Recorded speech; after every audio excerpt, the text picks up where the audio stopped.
आज हम जानेंगे कि संख्या को कैसे पढ़ें और संख्या में कामा मतलब लगाना जानेंगे, ठीक ना। तो पहले मतलब एक संख्या का लिखा है, चाहे एक लिखा हो या दो लिखा हो या तीन या नौ तक कोई भी संख्या लिखा हो, इस केवल एक अंक लिखा हो तो इसको क्या बोलेंगे? इकाई बोलेंगे। क्या बोलेंगे? इकाई। अगर इसी के साथ, अगर मान लो इसी के साथ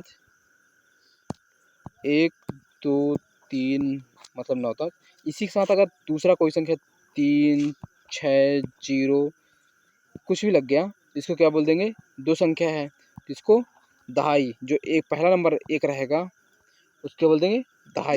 जब आगे चला जाएगा, अगर वो पीछे रहेगा तो क्या बोलेंगे? इकाई। ठीक, जैसे अब समझते हैं यहाँ पर इकाई का मतलब होता है एक, दहाई का मतलब 10, दहाई का मतलब 10, मतलब दो अंक। क्या है? दो अंक। सैकड़े का मतलब तीन अंक, तीन अंक। अंक मतलब तीन अंक का कोई संख्या है तो क्या कहलाएगा? सैकड़ा। मतलब 100 से ज्यादा, 100 से ज्यादा और 999 से कम। हाँ। हजार मतलब 1000 से ऊपर, हजार।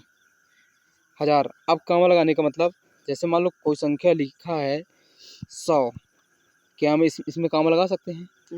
नहीं, क्योंकि ये पढ़ने में एक साथ पढ़ा जाता है। भारतीय मानक पद्धति के बाद पहले 3 अक्षर के बाद फिर 2-2 अक्षर के बाद कामा लगाया जाता है। कैसे लगाया जाता है? पहले 3 अक्षर, फिर उसके बाद 2-2 अंक, ठीक ना। अब आगे देखते हैं 10,000। क्या लिखा है? 10,000। 10,000।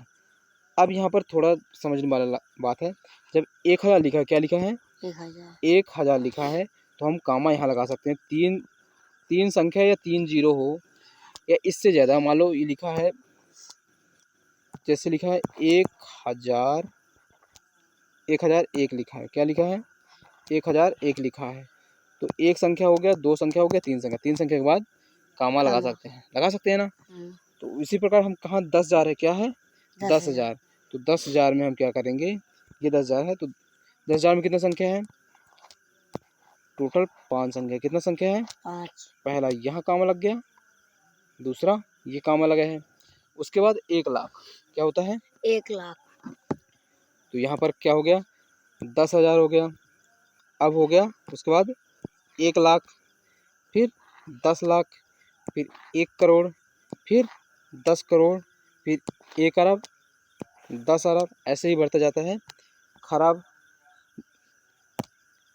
खरब, 10 खरब, नील, 10 नील, पद्म, 10 पद्म, शंख, 10 शंख, महाशंख, ऐसे बढ़ते जाते हैं, ठीक ना। तो थोड़ा संख्या को हम कामा लगाना समझते हैं, कैसे कामा लगाते हैं, चलो। यहाँ पर ये संख्या लिखा है, क्या लिखा है? बड़ी संख्याओं को पढ़ें, पढ़ने एवं लिखने में सहायता के लिए हम क्या करते हैं? कामा का प्रयोग करते हैं। ये संख्या लिखा है, कितना लिखा है? अभी पढ़ने में दिक्कत हो रही है ना, पहले हम कामा लगाएंगे या फिर गिनेंगे कितना है। अगर हम यहाँ पर लिखते हैं 27,9,453, अगर यहाँ कामा लगा दिए तो अब पढ़ सकते हो आराम से। कितना पढ़ोगे? 2,79,453। कितना पढ़ोगे? 2,79,453। और डायरेक्ट लिखा तो पढ़ने में कठिनाई है ना, यहाँ पूछा है क्या आपको कुछ कठिनाई हुई? तो हाँ, क्योंकि एक साथ लिखा है। क्या लिखा है? एक साथ। अगर कामा के साथ लिखेगा या सूचकांक के साथ लिखेगा तो हमको पढ़ने में कठिनाई नहीं होगा। तो पढ़ने के लिए थोड़ा, यहाँ जैसे मान लो पहले छोटे से स्टार्ट होता है। मान लो लिखा 200, कितना लिखा है? 257। तो जो ये 7 है उसको क्या कहेंगे? इकाई का अंक या 1 कहेंगे। अगर ये 2 के साथ है, 57 है, तो क्या कहेंगे? दहाई। मतलब 50 प्लस 10, 50 प्लस 7 कितना हो जाएगा? 50 प्लस 7 57 हो जाएगा। कितना हो जाएगा? 50 प्लस 7। अगर 3 अंक को एक साथ लेंगे तो कितना हो जाएगा?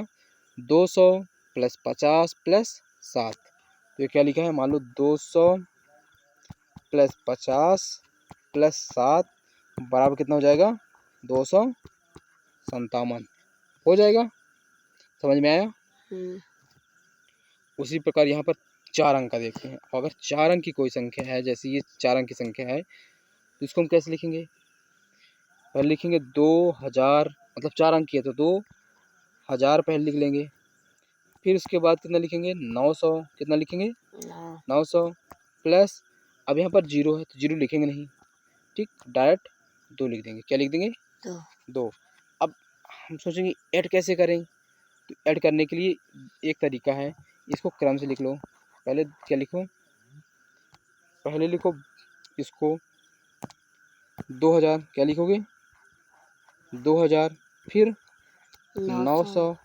अब कितना है? 2। तो 2 कहाँ चला जाएगा? इकाई में केवल 2 पर है। 900 मतलब 3 अंक का है, 900। और 2 मतलब इकाई, 1 अंक। ये हो गया इकाई का अंक, ये हो गया दहाई, ये सैकड़ा, ये हजार। समझ में आ गया? तो पढ़ेंगे 2902। 2902 पढ़ते तो बनने लगा। ठीक, ऐसे ही हम बड़े संख्या को पढ़ना चालू करेंगे। कैसे? बॉक्स के सूचकांक के हिसाब से। जैसे यहाँ भरा है, यहाँ ये संख्या लिखी है हमारे पास। अब संख्या लिखा है, इसको प्रसारित रूप में कैसे लिख सकते हो? यहाँ तो पहले पढ़ने के लिए दिया हुआ है। ये इकाई हो गया, ये दहाई हो गया, ये सैकड़ा हो गया, ये हजार हो गया, ये 10,000 हो गया, ये लाख हो गया, और ये 10 लाख हो गया। क्या हो गया? 10 लाख।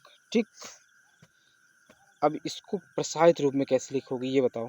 ये संख्या दिया है तो ये कितना है? ये 7 लिखा है। अब कितने संख्या है? 1 2 3 4 5। कितना है? 5। तो 5 लगा दो इसके पीछे जीरो। क्या लगाओगे?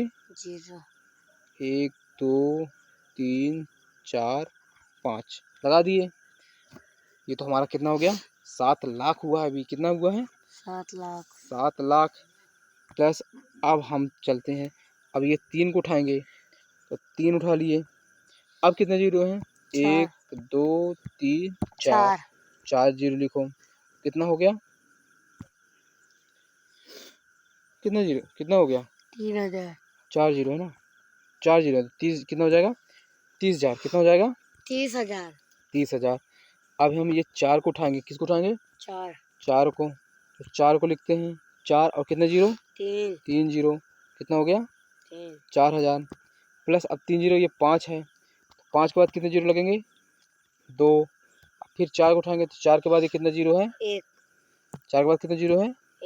1 जीरो लगा, और ये 3, और 3 के बाद जीरो तो है ही नहीं। इसको क्या करना है? ऐसे प्रसारित करना है। क्या करना है? इस प्रकार से प्रसारित। प्रसारित मतलब विस्तार। इसी प्रकार स्थानीय मान निकालने के लिए बोल दिया। मान लो 3 का स्थानीय मान निकालने के लिए बोलेगा, 3 का स्थानीय मान, तो लिखोगे 3 और जितने संख्या है पीछे, कितना है? 4 ठो। 4 ठो। समझे? अब इसको कैसे लिखोगे? इसमें लिखने के लिए बोलेगा तो ये 32,72,829। अब हम आगे जानेंगे अल्प विराम लगाने की संख्या। ये फिर अभी एक उदाहरण और दिया है यहाँ पर। इस प्रकार सीखें। इसको कैसे सीखेंगे? तो अभी तक कहाँ तक सीखे हैं? लाख तक। ऐसे ही करोड़, करोड़ भी आ जाएगा, फिर 10 करोड़ आएगा। लाख के बाद आता है करोड़, फिर 10 करोड़, फिर अरब, फिर 10 अरब। समझ में आया? तो यहाँ पर हो जाएगा, अगर हिंदी में इसको लिखें तो 2 करोड़ 2 करोड़ 2 करोड़, ये एक साथ हो जाएगा 57 लाख। 57 लाख। इसको हिंदी में लिखना है पूरा, 57 लाख। 34,000। फिर ये एक साथ हो जाएगा 34,000, 34,500, 34,543। इसको इस प्रकार लिखना है, दो, इसको 2 करोड़ 57 लाख 57 लाख 43,000। 34,000। अच्छा 34 है, 34 हजार, 34,543,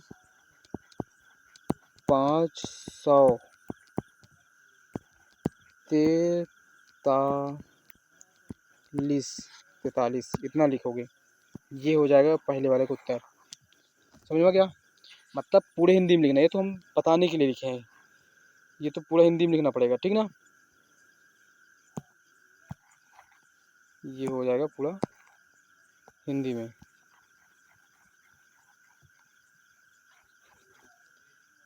उत्तर सही कौन सा है? ये वाला, ठीक। अब नीचे वाला हिंदी में लिखा ही है, इसको पढ़ना भर है, इसको एक साथ पढ़ेंगे। कहाँ क्या पढ़ेंगे? इसको एक साथ पढ़ेंगे। कितना? 65 करोड़। क्या पढ़ेंगे? 65 करोड़ 65 करोड़ 32,75,829 लिखा ही है। समझ में आ गया? ऐसे हम कुछ भी पढ़ सकते हैं, कुछ भी लिख सकते हैं, ठीक ना? जो परीक्षा में देगा उसके हिसाब से लिखना पढ़ना है अच्छे से, ठीक। समझ में आ गया शुभम? तो अगला क्या है? अल्प विराम। इसमें अल्प विराम है, फिर होगा, फिर क्या है? अंतर्राष्ट्रीय मानक। तो इसको अच्छे से एक साथ पढ़ेंगे, ठीक ना? थोड़ा भी समझ लेते, अल्प विराम क्या कहलाते हैं समझ लेते हैं, फिर क्या करेंगे अगले कल पढ़ेंगे, ठीक ना? आपने ध्यान दिया होगा, क्या किया होगा? ध्यान दिया होगा, ध्यान दिया, उपरोक्त तालिका में बड़ी संख्या को लिखने में हमें अल्प विराम का प्रयोग किया है। क्या किया है? अल्प विराम का। अगर इसमें लिखे हैं तो अल्प विराम का प्रयोग नहीं है, लेकिन यहाँ पर लिखे हैं, ये यहाँ पर अल्प विराम किए हैं। क्या किए हैं? अल्प विराम या इकट्ठा वाली संख्या। जैसे संख्या कैसे हो सकता है? करोड़ की संख्या अलग हो सकती है। करोड़, करोड़ के साथ क्या हो जाएगा? 10 करोड़ भी हो जाएगा। क्या हो जाएगा? 10 करोड़ 10 करोड़ एक साथ चिपका सकते हैं, ठीक ना? वैसे लाख में क्या कह सकते हैं? 10 लाख चिपका सकते हैं। क्या 10 लाख। समझ में आ गया ना? तो वैसे क्या करना है हमको, यहाँ क्या दिया है कि अल्प विराम का प्रयोग हम कहाँ किए हैं? यहाँ किए हैं।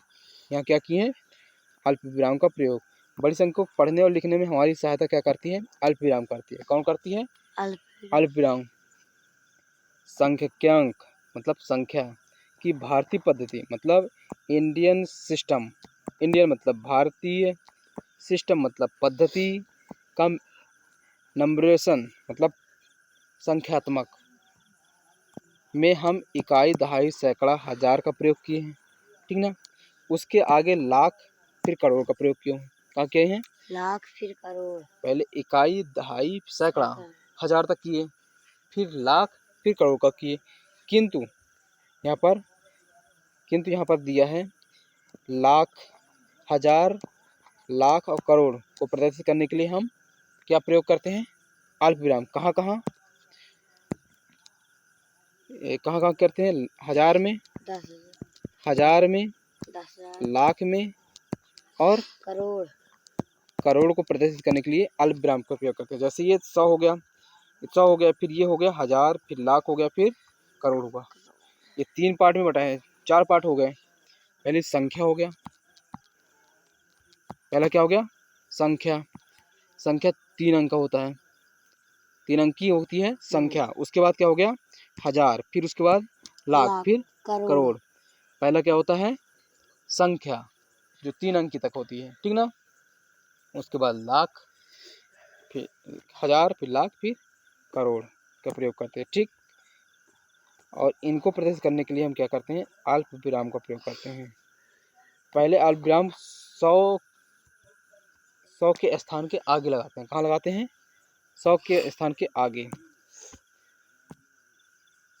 यहाँ समझो, देखो, मान लो ये संख्या दिया है हमको, ये वाला, तो ये 100 तक तो हम अल्प विराम नहीं लगाएंगे। इसको क्या बोलेंगे हम? इतने को बोलेंगे, क्या बोलेंगे? 829। इसको बोलेंगे संख्या, मतलब ये 829 एक साथ है। क्या है? संख्या। फिर इसको बोलेंगे, क्या बोलेंगे? 75,000 मतलब हजार। क्या बोलेंगे? हजार। फिर लाख, फिर करोड़। इसको हम समझ में आ रहा है? पढ़ेंगे तो हम 829 ही, लेकिन ये क्या है? 829 संख्या है। तो उसके बाद क्या आता है? हजार, फिर लाख, फिर करोड़। तो अल्प विराम कहाँ लगता है? अल्प विराम लगता है पहला अल्प विराम लगेगा 100 के बाद, 100 के बाद। दूसरा अल्प विराम लगेगा 1000 के बाद। पहला अल्प विराम जहाँ लगेगा, जैसे मान लो पहला अल्प विराम लगा, पहला नंबर अल्प विराम वो कहाँ लगेगा? 100 के बाद, 100 के बाद। और प्रतिशत किसको करेगा? 1000 को। पढ़ेंगे तो 1000 आएगा, 100 के बाद लगेगा तो पढ़ेंगे तो 1000 आएगा। मान लो जैसे 50321 लिखा है, तो इकाई, दहाई, सैकड़ा यहाँ लगेगा, लग गया। अब इसको क्या पढ़ेंगे? 1000 पढ़ेंगे, 3000 पढ़ेंगे, 3216। फिर दूसरा अल्प विराम कहाँ लगता है? 2 संख्या बाद, तो 1000 के बाद लगता है। 2 संख्या बाद मतलब 1000 के बाद। फिर 2 संख्या बाद, तो मतलब लाख के बाद। कहने का मतलब है पहले 3 संख्या के बाद अल्प विराम लगता है, फिर 2 2 2 2 2 में लगेगा, ठीक ना? पहले 3 संख्या में लगेगा, फिर 2 2 2 संख्या में लगेगा। समझ में आ गया? अब हम कब पढ़ाएंगे? कल पढ़ाएंगे अब आगे, ठीक ना? इसको अच्छे से अल्प विराम कल समझाएंगे।